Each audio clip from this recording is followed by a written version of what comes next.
안녕하세요. 시장의 마법사입니다. 최근에 뭐 종목을 다루는 것보다 그 지수가 엄청 세게 가기 때문에 그걸 한번 분석을 해봤는데요.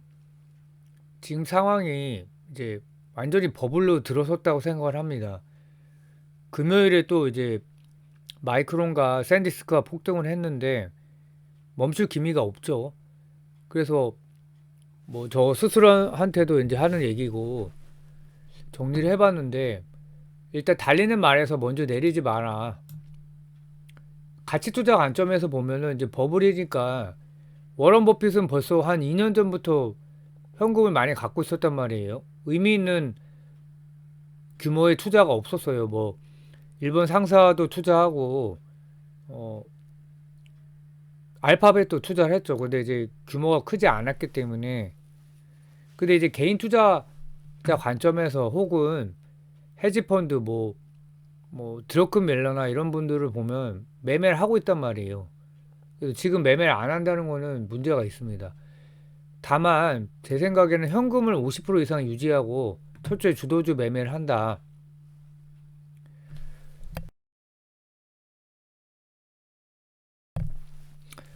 왜 그러냐면 저도 뭐 이제 자료를 많이 보는데 강세장에서도 20% 이상 조정이 꽤 나타난다. 뭐 꼭 20%든 15%든. 그래서 최근에도 이제 월요일에도 추가 급등을 할 것 같은데 그렇게 되면 이제 조정 가능성이 높아지거든요. 조정 맞으면 또 현금을 써야죠. 이 종목은 뭐 코덱스 반도체 레버리지 3전 하이닉스 사는 게 제일 맞고 근데 이제 삼성전자 하이닉스가 멈출 때는 현대차가 또 올라오더라고요. 피지컬 AI로 또 금융주도 올라오고 그래서 코덱스 레버리지를 사도 되고 근데 이제 소부장이나 중소형 가치주는 하면 안 된다는 생각이에요. 소부장을 잘 고르면 되죠. 근데 쉽지 않기 때문에 중소형 가치주는 이제 반도체가 아니기 때문에 무조건 소외가 될 거예요. 그래서 지금은 여의도에서도 뭐 그렇다고 하더라고요. 젊은 매니저가 먹는 시장이 있다. 과거 바이오 랠리 때도 그랬고. 그래서 지금은 막 분석을 하고 그럴 게 아니라 철저하게 트레이딩을 해야 된다. 그 비중 조절을 해야겠죠. 여기서 막 몰빵하고 레버리지까지 쓴다.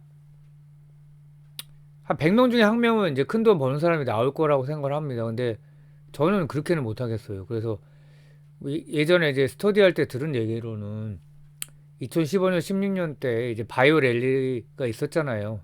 근데 5천만 원으로 25억 번 사람이 있다고 들었어요. 그 사람은 이제 계속 몰빵하고 레버리지 써서 또 추가를 매수하고 그래서 이제 번 건데 뭐 선택은 본인이 하는 거겠죠. 그 메모리 4사 최근 1년 상승률을 보면 이제 샌디스크가 뭐 4,000%예요. 그 다음에 이제 뭐 하이닉스 마이크론 3전이 이제 3전 상대적으로 좀 상승이 폭이 작았고 그래서 금요일 종가를 보면은 이게 우선주까지 합쳐서 1,700조예요. 놀랍지 않나요? 투자를 저같이 오래 한 사람이 볼 때는 하이닉스도 1200조. 그러니까 원이 벙벙해요. 마이크론. 그러니까 샌디스크가 엄청 올랐지만 이제 원래 시총이 작은 회사였어요. 그러니까 4,000% 오른 게 338조니까 어마어마한 거죠. 금요일 종가도 거의 고가 마감이에요. 샌디스크하고 마이크론. 3배짜리도 그렇고. 그래서 뭐 거래량이 폭증했죠. 마이크론은. 그래서 이게 쉽게 꺾일 것 같지가 않다. 그 대신에 현금도 또 있어야 된다. 왜냐면 강세장이라도 조정이 꼭 오기 때문에. 그폴 존스가 최근에 이제 이런 사람이 이제 워런 버핏과는 좀 그 다른 쪽이죠. 좀 트레이딩을 섞어서 하는 거고 공매도도 하는 분인데 1999년 가을과 닮아 있다. 이제는 이제 닷컴 버블하고 아주 매우 유사한 상황이라고 저도 생각을 하고 있고 AI 붐의 50%에서 60% 지점이다. 그 1, 2년 더 강세장이 이어질 수 있고 지수가 40%가 아니라 100%더 오를 수가 있는 거예요. 지수가. 그 다음에는 이제 숨막히는 조정, 뭐 대폭락이 오던 조정이 오던 지수가 40%더 오른다면은 법비 지수가 300%, 350%. 근데 이건 어디까지 갈지 모른다는 겁니다. 500%가 될 수도 있는 거예요. 뭐 인공지능을 이제 뭐 좋게 본다는 거고, 금리도 이제 뭐 문제인데, 뭐 어쨌든. 그럼 리스크가 뭐냐? 금리가 제일 크고요. 그 다음에 대규모 IPO가 3개가 예정돼 있는데, 근데 주식 물량이 늘어나니까, 그리고 빅테크의 캐펙스가 1000조 이상인데, 그러면 자사주 매입 여력이 감소한다는 거죠. 근데 어떤 기사에서는 그렇지도 않다라고 또 얘기가 나오고 있는데, 제가 알기로는 좀 예를 들면 메타 같은 경우에 자사주 매입이 감소한 걸로 알고 있고, 구글도 좀 없었던 것 같거든요.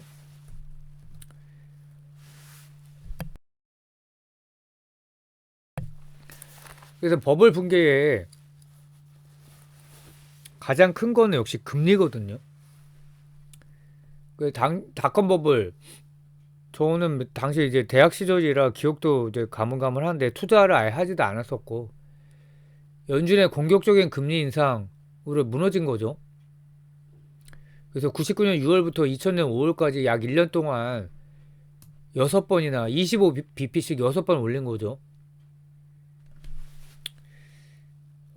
나중에 이제 더 올렸겠죠.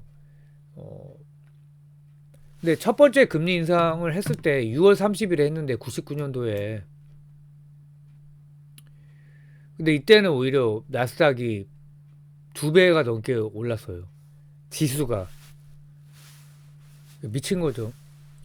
근데 마지막 금리 인상이 어, 다섯 번째가 이제 3월 20일이었는데 3월 10일 넘어서 이미 이제 금리가 내려왔고, 여섯 번째 5월 16일에 빅스텝 25bp의 2배인데 50bp를 인상을 했고 6.5%.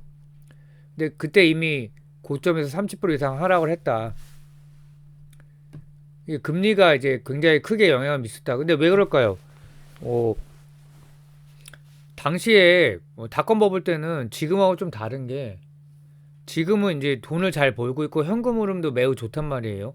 근데 이제 그거를 투자로 다 집행을 하니까 FCF가 이제 점점 안 좋아지고 있다, 이제 그런 얘기가 나오고 있는데, 그 당시에는 이제 매출만 있었던 상황이고 닷컴 버블 때는 매출조차도 크지가 않았던 거죠.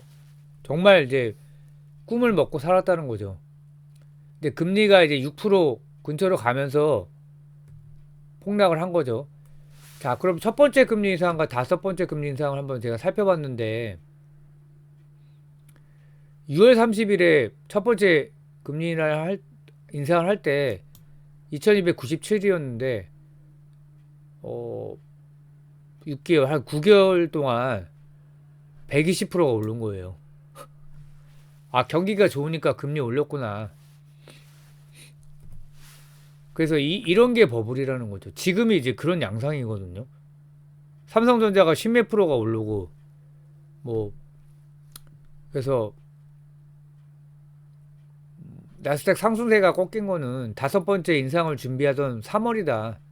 상승 중단 시점이 3월 10일이다, 2000년.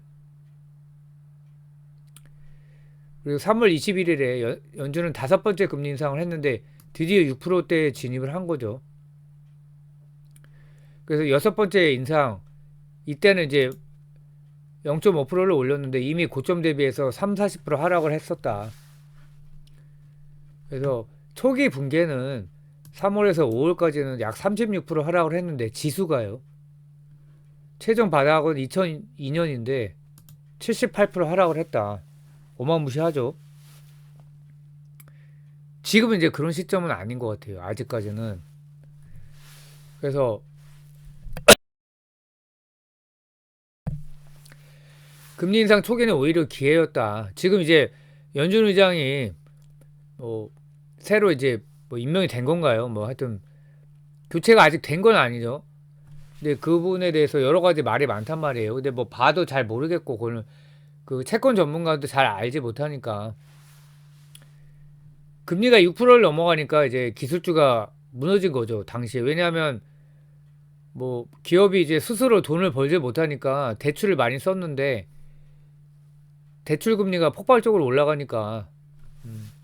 근데 현재 미국 기준금리는 3.75니까 아직 여력이 많이 있단 말이에요. 왜 다섯 번째 금리 인상 직전부터 급락을 했나? 5%대 금리까지는 성장성으로 극복할 수 있다고 믿었는데 6% 숫자가 바뀌니까 이거 뭔가 이상하다. 위험을 감지한 거죠. 서서히 이성을 되찾기 시작을 한 거죠. 그 다음에 일드 커브 인버전이 일어났다. 2000년 2월 초에 이제 그 유명한 네 번째 금리 인상 직후 미국채 10년물 금리와 2년물 금리가 역전됐다. 고금리 때문에 경기가 침체될 것이다. 그래서 그리고 네 번째 인상과 다섯 번째 인상 사이의 실적 발표. 당시에는 이익은 없어도 매출 성장이나 클릭 수를 버텼다. 근데 이제 계속 자금 조달을 했는데 캐시번이 일어난 거죠. 그러니까 서서히 이제 이성을 찾기 시작을 하는 거죠. 그러니까 버블이라는 거는 가격을 보지 않고 사는 게 버블이란 말이에요. 무조건 매수. 근데 점점 그쪽으로 가고 있는 것 같아요. 근데 이제 결정적인 차이점은 돈을 잘 벌고 있다는 게 차이점이죠. 최근에 알파벳 실적을 봐도 그렇고. 그래서 당시 이제 금리 인상 스케줄과 주가 요약을 해보면 2월 달에 5.75를 올렸는데 장단기 금리 역전이 발생하고 마지막 광기 구간이 진입하고 3월 들어서 이제 폭락을 시작했다. 장단기 금리 역전과 금리 6% 진입 그러면서 캐피출레이션이 일어났다. 닷컴 버블과 AI 버블의 차이점이 뭐냐? 당시에는 꿈인데 지금은 이제 돈을 잘 벌고 있다. 그리고 당시에는 다 스타트업이었단 말이에요. 마이크로소프트 빼놓고는 대부분의 기업이. 근데 이제 빅테크란 말이에요. 지금은 매출과 이익, 영업이익률이 어마어마하죠. 그리고 지금은 3.75인데 당시에는 4.75에서 6.5%까지 올라갔다. 아직은 시간이 남아있다. 그래서 이제 폴 존스가 그렇게 얘기한 것 같고, 결정적인 차이는 밸류도 아직은 그때에 비해서 낮고 지금은 이제 숫자가 나오고 있다.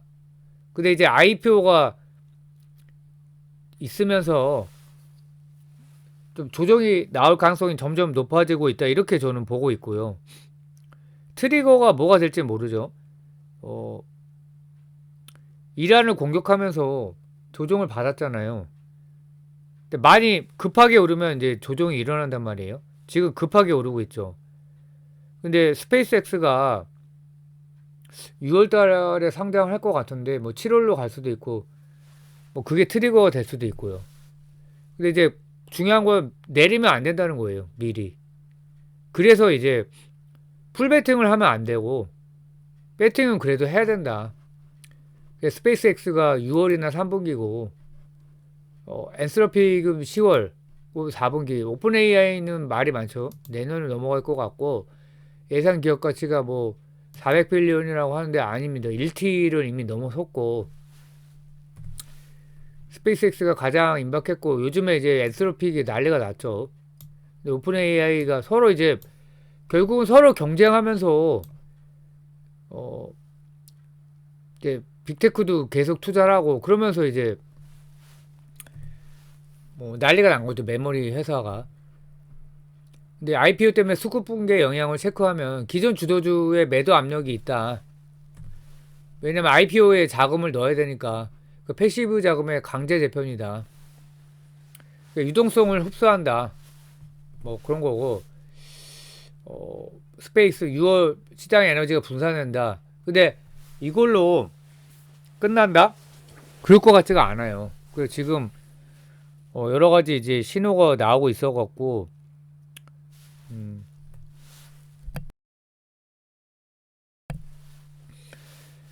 99년도에는 어땠냐?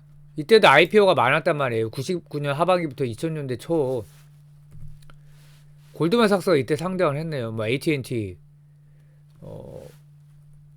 AT&T가 이제 당시 최대 규모인 102억 달러. 10빌리언인데 지금 생각하면 좀 우습죠. 근데 하반기에 상장했을 때는 수급 먹고 그냥 IPO 했는데도 광기니까 어쩌라고 이렇게 된 거예요. 근데 이제 1분기 때는 이제 폭락을 한 거죠, 이때는. 그래서 뭐 이걸로만 봐서는 IPO 때문에 이제 주가가 무너진다. 근데 이번에도 반복될지는 그건 모르는 거죠. 조정을 염두에 해야 된다. 그래서 자금이 분명히 현금이 너무 많으면 안 된다고 생각을 합니다. 왜냐면 이럴 때 돈을 못 벌면은 뭐 가치 투자를 해서 돈을 막 많이 벌었다.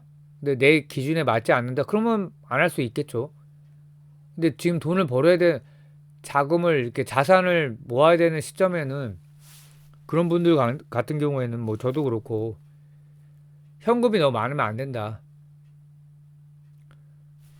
그래서 버블의 전반부에는 먹혔지만 후반기에는 이제 그때는 이제 이게 더 악재가 되는 거죠. 지금도 사실 악재가 많이 있단 말이에요. 10년물 금리가 4.4% 정도 되니까 상당히 위험한 구간인데 그거 무시를 하고 있고 그게 높은 이유는 결국 유가 때문이죠. 그래서